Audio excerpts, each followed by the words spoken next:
Yo, what's going on, guys? Johnny GB here, bringing you guys week 7 of the Pokemon Masters Cup. Now, I do apologize for this being really late.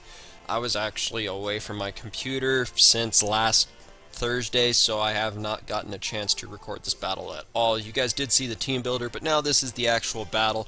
We're taking on Eric Neon Zero, coach of the Colorado Mamoswines. You guys see the team he brought.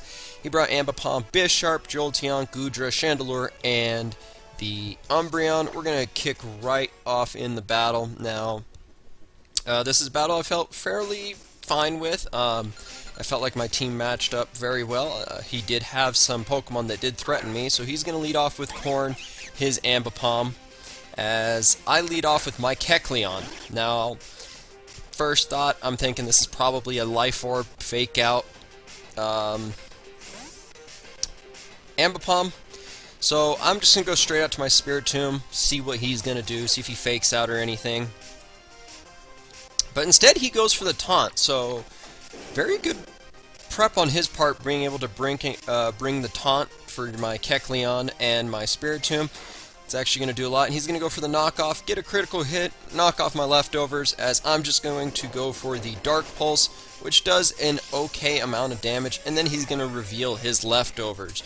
So I was a little confused on why the leftovers, but, I mean, he's making it work, so he shows the U-turn, he's just going to switch out, and I believe he's going to go out into his Umbreon, if I'm not mistaken. No, he goes out to Jolteon Lamogod, as I'm going to go for the Dark Pulse again. It's going to do a decent amount to the Jolteon as well. The taunt wears off. Now, I can take a Thunderbolt, so I stay in and I go for rest. So now, we're sitting here very nicely. We got Spiritomb back up to full HP. I can start sleep talking and seeing if I can get those Calm Mind boosts.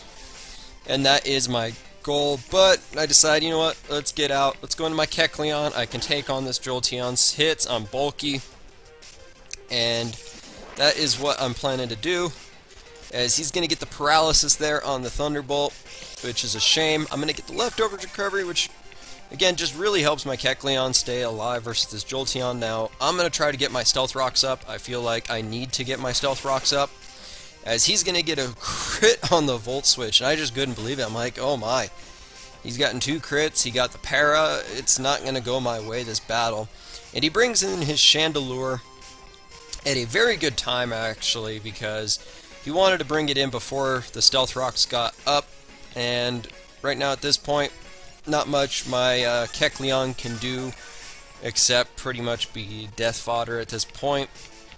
And I'm just going to click Shadow Sneak, try to get off the most damage as possible as I can on the Chandelure, put it in Emboar Sucker Punch range, and with that damage alone, that's very good for Emboar.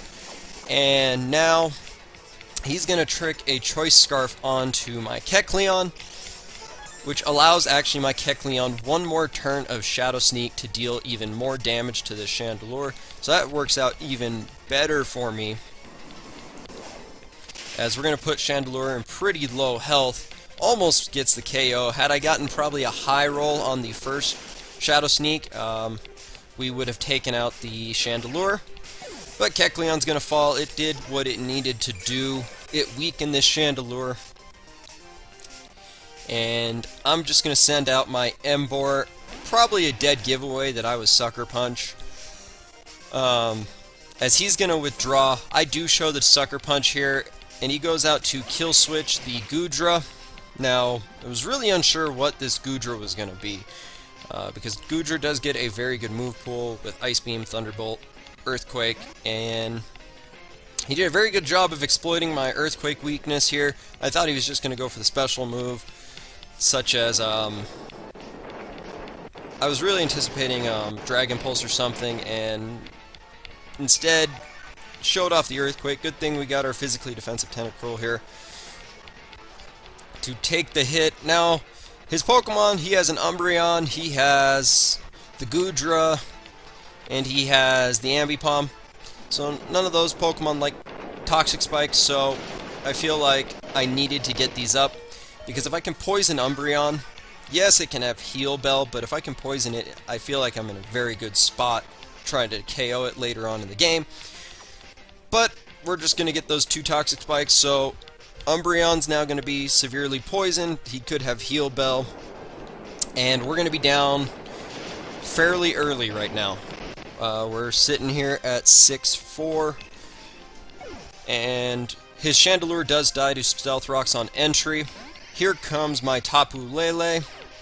Now, was not really sure what he would bring to deal with it. I know he's going to withdraw, but he stays in with his Goodra, and he's going to take a huge hit, and I do get the special attack drop, which helps my Tapu Lele take this Sludge Wave decently, and he will get the poison. So now my Tapu Lele is sitting on a timer on when to get KO'd. It really hurts because I could have been able to potentially take out another Mon, but his Goodra will fall to the Moonblast as Tapu Lele is going to pick up a kill.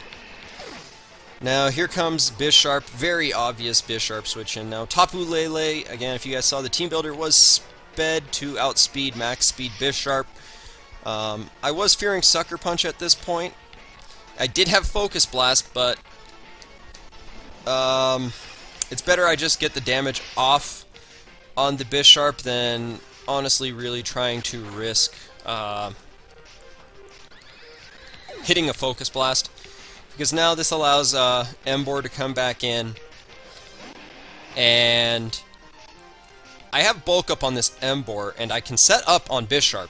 There's nothing Bisharp can really do to my Emboar, outside of maybe Psycho Cut. He's going to go for the knockoff. It's going to do very little damage. Going to knock off my Life Orb, which it hurt a little bit, but I can set up a second Flare Blitz here. He's going to go out to Lamb of God, the Jolteon, who will be poisoned, take Stealth Rock damage, so his Pokemon are now going to be whittled down by the hazards. I got a +2 Emboar, and I do have the Sucker Punch, so I can take out the Jolteon. Should he go for Volt Switch, Thunderbolt, Shadow Ball, whatever he has, I can just Sucker Punch, and down goes his Jolteon. Well, he's going to withdraw on the Sucker Punch, which was a very good play on his part.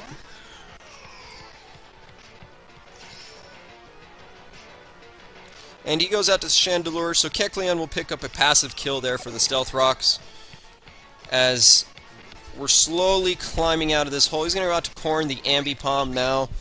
I'm not really sure what his Ambipom was planning on doing. I mean, he could fake out me and do a decent amount of damage. He could try a bunch of stuff, but he's going to go for the Thunder Wave and show that he had the Thunder Wave on my Emboar. And now I'm in a very tricky spot, because now I'm flirting with Parahacks here.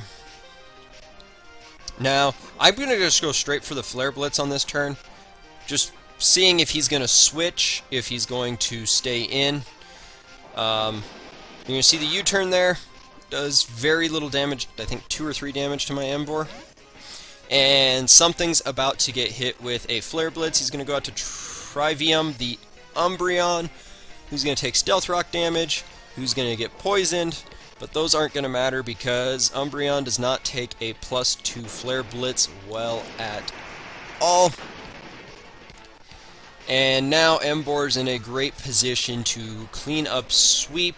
Jolteon going to take more Stealth Rock damage. Ambipom is going to do the same. So I just go for the Sucker Punch here against his Jolteon. Only play I could really do, and he could pretty much only attack. There's not much he can do versus my Emboar at this point. So Jolteon falls down. Emboar now with 2 kills. Here comes the Bisharp now. The only thing he can do to me is Paraflinch me. I'm paralyzed. He has Iron Head. I was kind of worried at this point in the game. I did have Jirachi in the back. But even then, he can take me out. I go for the Sucker Punch, which is not enough to take out the Bisharp. Only reason I went for Sucker Punch is I did not want to risk the Paraflinch. I go for the Sucker Punch one more time. just because I can't afford to risk this paraflinch. In comes Corn, the Ambipom. Now, I can live any hit, and I can whittle him down, but we're going to see he's going to go for knockoff. It's going to do very little because we're +2 defense, and I'm just going to go for the Flare Blitz to end off the game.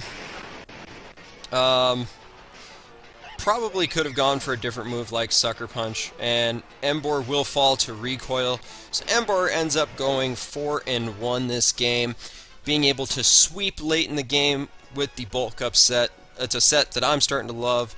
But good game, Eric. Very good prep with the Ambipom with Thunder Wave Taunt, especially for a lot of my potentially setup mons or hazard setting mons.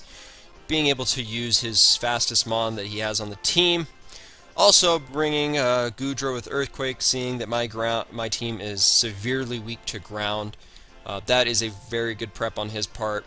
And we advance to 3-4.